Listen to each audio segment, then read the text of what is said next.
Click play and call it work.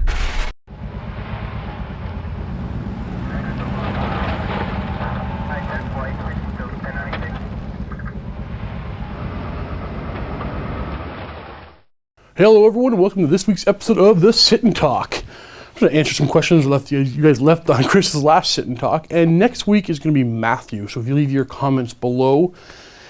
For questions from Matthew, if you want to address me, just add Steve first, but try to get to Matthew, just at Matthew and go off with your question. Now if this is commentable on YouTube, please put your questions on the MiniWarGaming website, MiniWarGaming.com, under this video, so Matthew gets to your questions. And before I actually get to the questions, I have a request.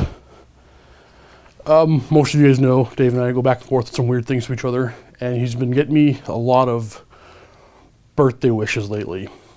So what I want from you guys is, if you could, take a picture of a weird potato, email it to dave@miniwargaming.com with the subject chaotic potato. Just flood his email with chaotic potatoes. Lots of pictures of weird potatoes. Draw on them if you want.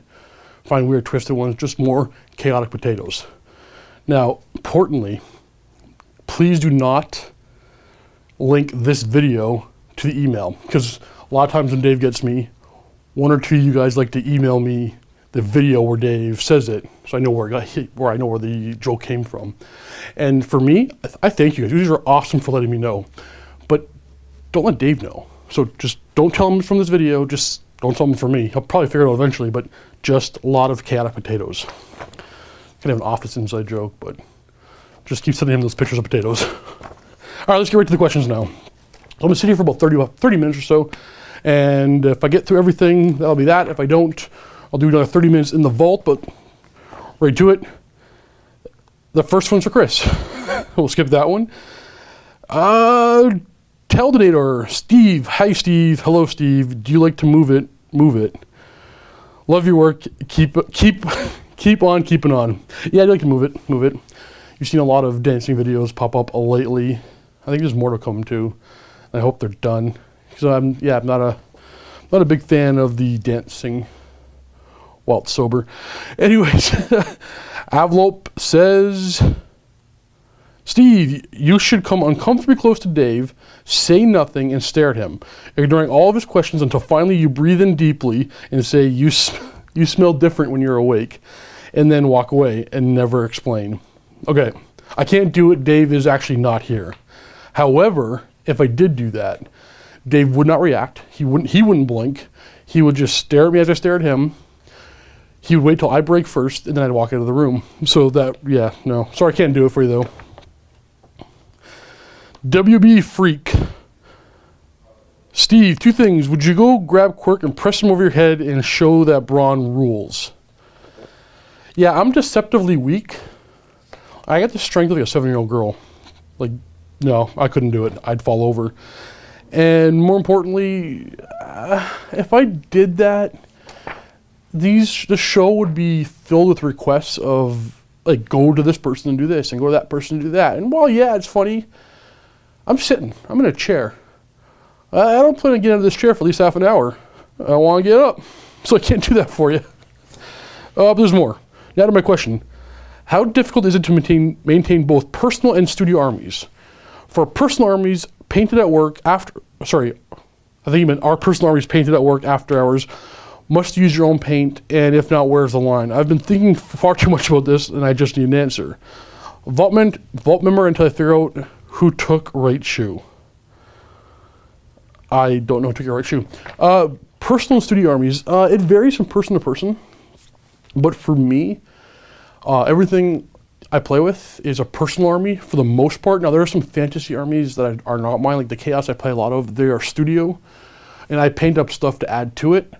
And anything that I paint that is the property of MiniWarGaming, the studio, I paint on company time, so they actually pay me to paint it. Anything that I personally own, I paint on my own time. And as far as paints go, pretty much I use my own paints, even on the studio stuff, because I'm just comfortable using my own pots or my own airbrushes. But I mean, like, if I need to refill a paint, I just get one from the studio. So it works out pretty evenly for both of us. Though nobody's much of a big stickler about any of that around here. So yeah, everything I paint is mine, or sorry, everything I play with is mine. How difficult is it to maintain both studio and personal armies? The studio armies are easier to maintain, actually.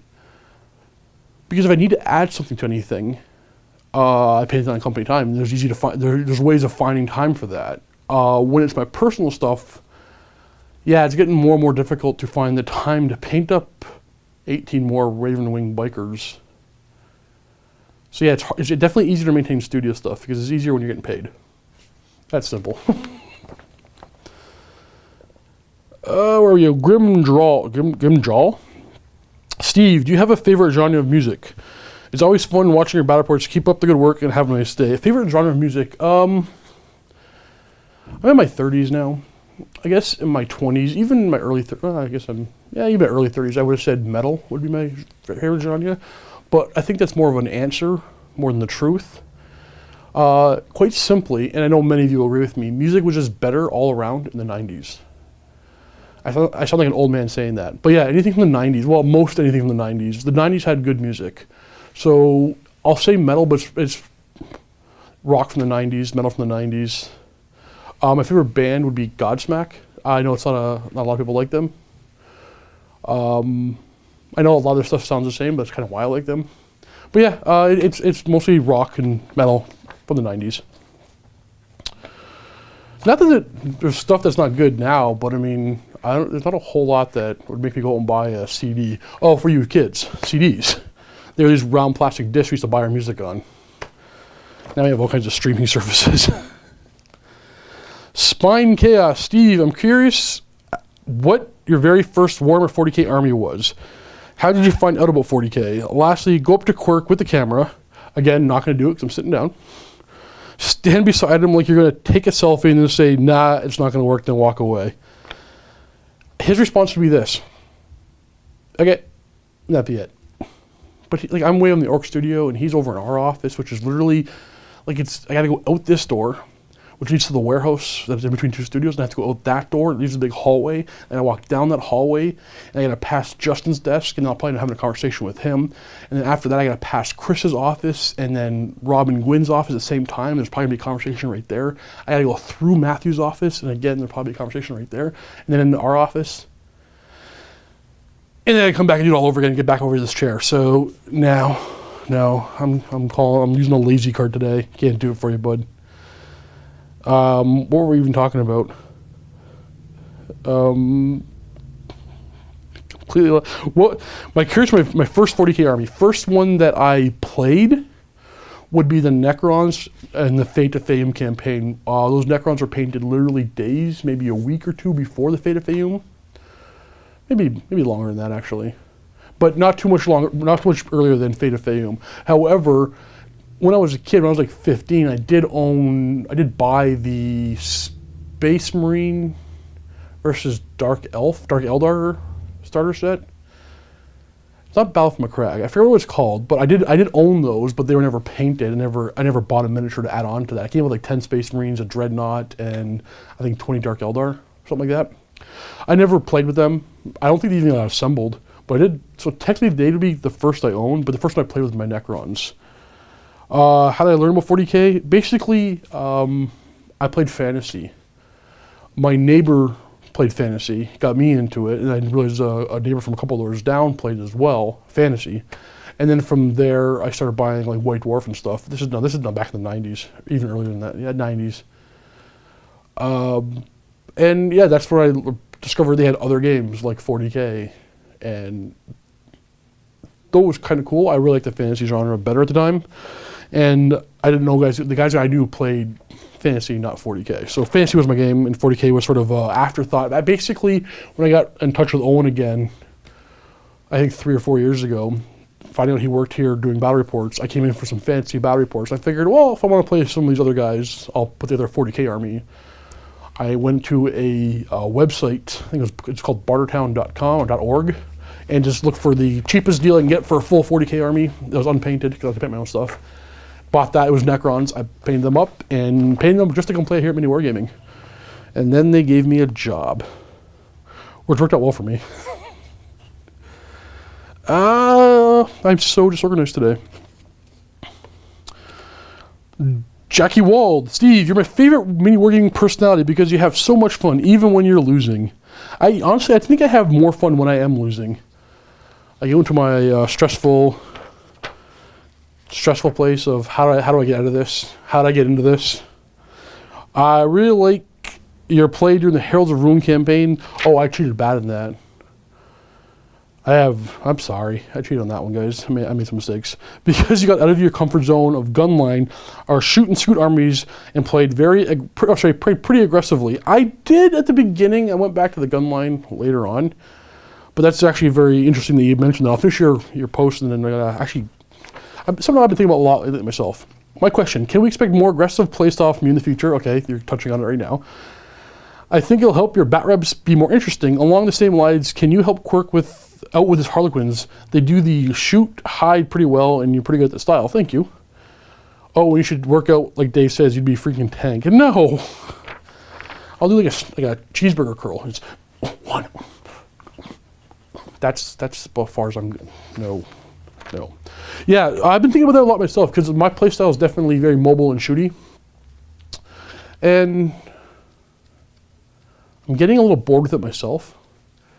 I'm looking into moving on to a more combat-based army. I want to finish. I'm working on a couple of horsehair stuff right now. I want to get them done before I move on to the next army. I try not to be the guy who buys too much stuff and never gets it painted. But yeah, I got to finish off a lot of more Dark Angels still. I ordered some more stuff from Forge World for my Iron Warriors to give them less of a artillery gunline army. I bought some vehicles to get them moving forward, get some transports, and bought some extra bodies to give power weapons to and make some assault squads. But generally, yeah, I do want to try an army where it's all assault and not much of any at all shooting. And I think it might end up being Demons of Chaos, because I think basically if I have a gun, I'm going to use it. So if I start a new army that's basically combat based, they still have a lot of guns in them that I'm going to end up falling back onto like a crutch or using them the way I like using gun lines or just guns in general. So that's why I'll never buy a Tau army because there's no way to play them but that way. It's even Imperial Guard, which was too static for me that I didn't enjoy them. But basically I think the Demons is my only real option because there's not a whole lot of I can't think of much shooting. They have the Skull Cannon. I'm sure they have other things like, the Flamers and Zine have some shooting. I'm sure there's other shooting, but I definitely can't rely on it. It's going to be about combat and bodies. So I'm going to force myself to play that way. It'll make me grow as a content producer, player, everything. So yeah, I really should. I've been thinking about this a lot lately, and you will see it. I just don't know when, because it takes a lot of work to get armies up and ready. Now, I know we have a lot of demons from the studio I can use, and I'm not a big fan of using studio stuff. I'm just more invested when I use my own stuff, but getting a whole army painted, yeah, that's going to be a long time. But you never know. So I'm not going to say yes or no to anything. The Necrons stay are real. Hi, how do you recommend starting a Salamander's army? They still sell battle forces? Maybe not. If they have a Marine Get Started box, I'd buy that.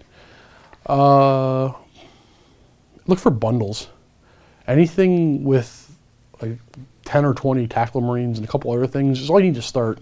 You need to get your 2 troop choices and your HQ. Or you can look at some formations. I know it's harder to find because they're not like Age of Sigmar where they're pretty much, well, you find them online very easily. Look at some formations that look interesting to you, or buy some books that have the formations in them and start with a formation. Failing that, then it's just literally buy 2 troop choices and a HQ. So a 10-man tactical squad and a 5-man scout squad, or 2 tactical squads, and a sergeant, a chaplain, a librarian, or a company master. Just buy that, paint them up, and then grow from there as you play. Even small games like that can be pretty fun. Just start small, build small, and just build up. It's the same answer for everything. How do I start Eldar? How do I start? It's the same answer. Take your 2 troops in your HQ, and you go from there. If you're a painter, what do you want to paint next? If you're a player, what do you want to add to the army? What do you need to add? Do you need to add a Rhino? Do you need to add a Wave Serpent? Do you have to have these things? Probably. But play a small game, and you'll know. The answer really will come to you. Drew99, Steve. Quirk needs a massive bear hug to help his rolls. Go give him your best bear hug. Again, the chair, the lazy, the chair, the walking, all the talk, the door. There's like so many doors, and then there's the talk. No, can't do it. Sorry, bud. I'm tired. It's been a long day, not really. I think these went. Oh no, got cut off. Next we got Winterborn.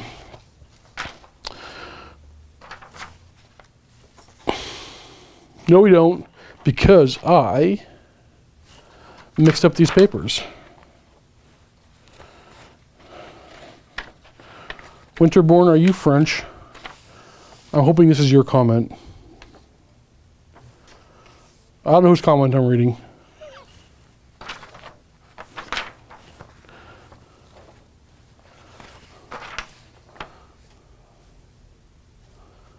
Your comment is, but we already have a Santa Claus. He is from Fenris. His sleigh is pulled by wolves. I didn't mix these up. That's actually what you wrote. So I don't know what you mean by that. I agree. And disagree. But you raised a good point. Chosen One. This is for Chris. Moving on.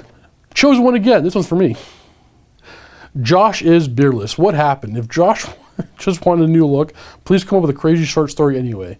Also, how does Cullen feel about being an underwear model? For glory and well-crafted tacos, Chosen One. Josh walked in one day. I think the first video you guys saw with Josh was just a mustache. But Josh actually came in a week before that. He shaved off his beard, shaved his chin, and had these giant mutton chops. And it was hilarious. It was absolutely hilarious. It's all we could talk about for like a week. Just making weird noises, weird accents, just playing around with it. It was hilarious. And then when we stopped giving him a reaction about it, he shaved the mutton chops off.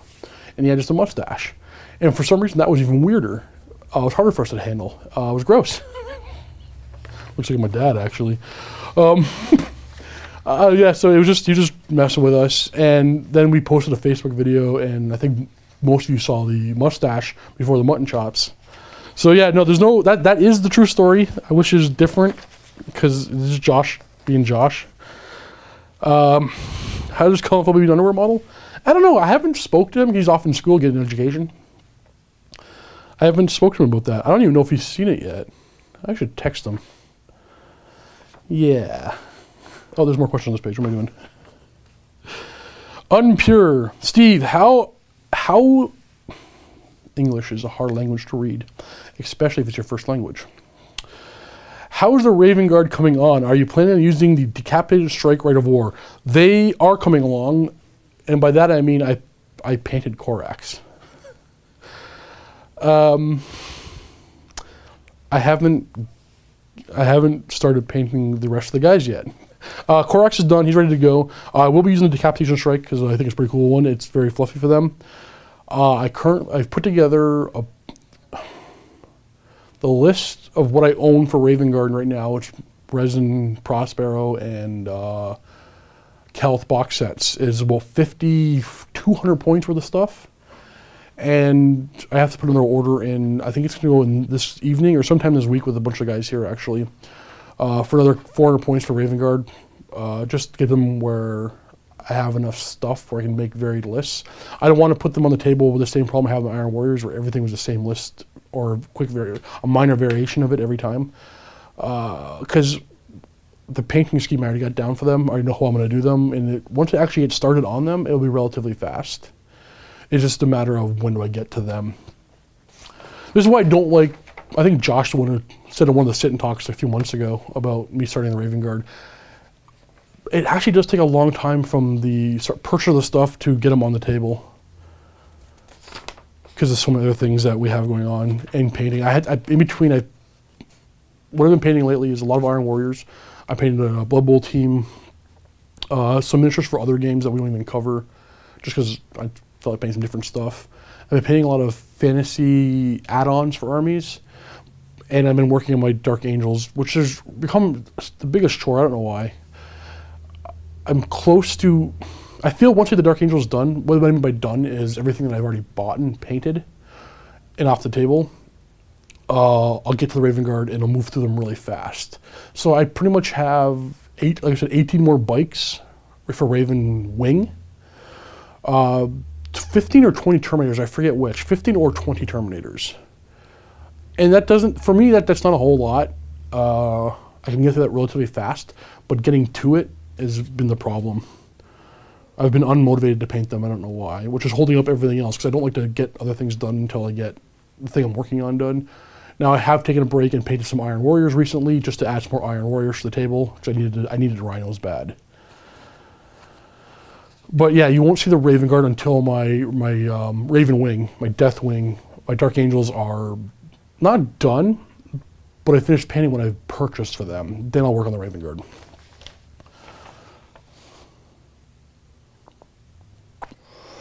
Sticky Blue Toffee. So rumors for 8th edition 40K will lift some rules from Age of Sigmar.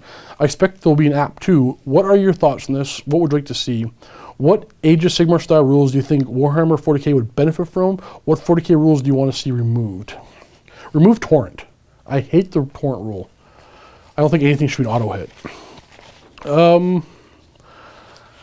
I think there are smarter men than me that can give you a better opinion on this. I would not want to see the Age of Sigmar stat line go across everything. I don't want to see things hitting on 3s and wounding on 4s, stuff like that. I like the charts. If your weapon skill's higher, you hit better. If your weapon skill's lower, you know, like if you're higher strength, more than toughness, you're wound them easier. I like that. What I would like them to adapt from Age of Sigmar, which I think they did a very good job with, is Age of Sigmar monsters have a stat line that actually gets worse as they get wounded, which is really, really cool for balancing that game, because, I mean, 10 infantrymen have trouble with a dragon, fighting the dragon, but every time you do a wound to the infantry, they lose attacks. Well, in Age of Sigmar, every time you do a wound to a dragon, he'll probably lose some attacks, which is pretty cool. It makes perfect sense. It's amazing. It's a great idea. I like them to incorporate that to monstrous creatures. Give them more wounds and make them reducing their stats as they get wounded. I like to see the fix to tanks being one-shotted too easily. Now, I know they fixed it in 7th. In a way, they made it a little bit easier, a little bit harder, but there's still, something's not quite right with the vehicles. Other than that, speculation, I don't know, I'll wait and see. I'm excited for it. I think there's a lot of bloat in Warhammer 40K, a lot of bloat. And I like to trim the fat down a little bit, like make it simpler. Not too simple, don't get me wrong, I like a more complex game. Don't make it too simple. I love fantasy, that was a complex game. Not the most complex, but more than 40K it is right now. But yeah, just too many books right now. They just are starting with 40K. Too much bloat. Cut that down. Other than that, I'll wait and see what you do. And I'm sure I'll like it, whatever it is. Ronan the Retriever. Steve, I'm looking at some Age of Sigmar advice. Now the General's Handbook is out and to everyone's delight, one of the things that I've introduced, again, reading is hard for me. Where did I leave off here? One of the things that have introduced is playing points for formations. I love that too, actually. I think formations should cost points. I have the Start Collecting Nurgle Demons box set. It consists of a Herald of Nurgle, 10 Plague Bearers, 3 Nurglings, and 3 Plague Drones. They're, as a formation, they are called the Glorious Plague Band. Glorious Plague Band? Now, the problem is that it does not give you points. Does not give you a points cost on the sheet that comes in the box set, and is not in the General's Handbook. I live in Sherwood. I should edit all this reading out. What I'm going to do is I'm going to hold the page up, and you guys can read. No, okay. I live in Sherwood Forest, and I am fortunate enough that my local gaming store is Warhammer World in Nottingham. So I thought I would go to the source and ask them. They all showed me off with the same BS answer. They don't know why I don't email Games Workshop. And after 3 weeks, I have no response. I'm not holding my breath for an answer. My question is, what do you guys do? The box has exactly 500 points. My friend has Iron Jaws box set, and the extra cost in the formation is still around 460. So I'm assuming the Iron Jaws formation has a point in General's Handbook, or a points cost in General's Handbook. He's not saying that, but I'm assuming that. Would I be getting a huge advantage as we only have the box set and want to balance the game? Also, has anyone in the office tried the Kringle Loop Challenge yet? No, I don't know what that is. Kringle Loop Challenge? Not familiar with it. To this I say, here's how we handle it. If the formation doesn't have a point cost in General's Handbook, or sorry, the War Scroll Battalion does not have a point cost in General's Handbook, you may not take it in a match play game. That's that simple. So just don't use it.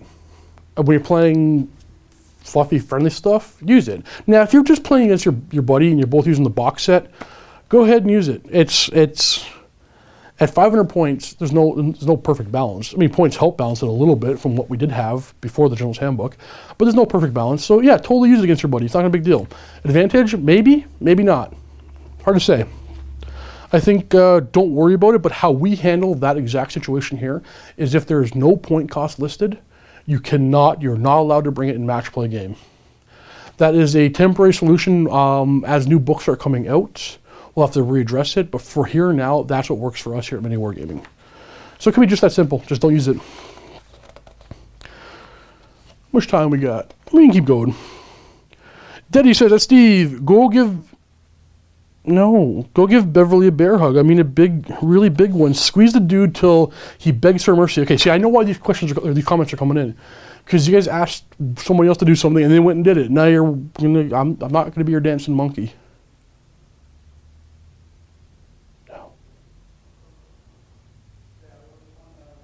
No. Sorry, dude. If I go and do it, then this whole show will turn into, Steve, get up and go twerk by Justin, or Steve, go screaming up and down the street, yelling, I love war. It'll be just request after request after request, and I'm going to draw the line here. As the great Captain would said, this far, no farther. And I smash my miniatures. Keep going. In Zane, Steve, I finally gotten a friend to get into 40K. Do you want to start an Eldar army? What tips can you for starting out with Eldar from scratch? Yeah, you write like I read. It's all good. What is your favorite dish? Like dish of Eldar or food? As a fat guy, I like everything. Everything's my favorite. For starting 40K, or sorry, starting Eldar 40K, go ahead and buy that box set. It's a Battle Force. It comes with 10 Guardians and a weapons platform, a Wave Serpent, 5 Dire Avengers, and a Viper. That thing is a beautiful, beautiful start. And after that, go buy another one of those. When I was starting my Eldar army for the campaign, the Primogenitor's Promise, I bought 4 of those right off the hop. And that was a solid core, had all the Guardians I ever needed, had all the Dire Avengers I ever needed, had all the Wave Serpents I ever needed, had all the Vipers I ever needed. That's a great deal. Definitely buy that. Verdivillian. Steve, I run a Dark Angels Deathwing army, but my brother plays Tau, Eldar, and Admech. I just can't seem to beat him. What do you think I should do to counter those types of shoot and run armies? Also, can you tell me your thoughts on Dark Angel special characters Azrael? I would love to know. Azrael's great. I have one. I converted one up. That's pretty good. I think he's really cool, especially if you want to use some Imperial Guard in your army and put like a big old blob of conscripts with a 4-up ward or invulnerable save. Or just an infantry platoon, just a big old blob of 4-up invulnerable for the entire squad. Really, really cool. How does Deathwing handle Tau, Eldar, and Admech? Yeah, you can't. I want to give you... You can't. You got to spend as many points in Land Raiders as you have in Terminators, and you just won't have the models to keep up. Unfortunately, the game does not want you to play that way. The transports and the troops themselves are too expensive to play, especially against Eldar, Tau, and Admech. Yeah, those 3 are the hardest ones to deal with, I think. Maybe even... Yeah, no, those are the 3 hardest ones. Now, unfortunately, you can't. I don't mean to be pessimistic or telling you you can't do what you want to do, but you can play. You can have fun, but I wouldn't expect to win. Now, knowing that, it's also on your buddy's part to be like, okay, he has Terminators, and everything I have is rending shooting, or long range shooting, or a decent AP shooting. You're bringing a baseball bat to a gunfight. You may go power fist. Granted, you have 1 heavy weapons per squad. You won't have the firepower to outshoot them, obviously, and you don't have the mobility to catch them, obviously. So unfortunately, you just can't. But doesn't mean you can't have fun with it. So just, for the lion, just scream and charge. Just keep running, and if you get there, you win. If you don't, you don't. It was fun either way, right? And that's it. That is all I'm going to go through for this half. I got through 2 of my 4 pages, so I will go into the vault right now and do another 30 minutes. That is the MiniWarGaming vault. If you're not already a vault member, you click the link below. Get yourself a 7-day free trial. Come watch me talk about more comments for 30 minutes. Now, reminder, post on the MiniWarGaming webpage under this video if you want to put questions from Matthew, and it is Matthew next week. Thanks for watching, and happy wargaming.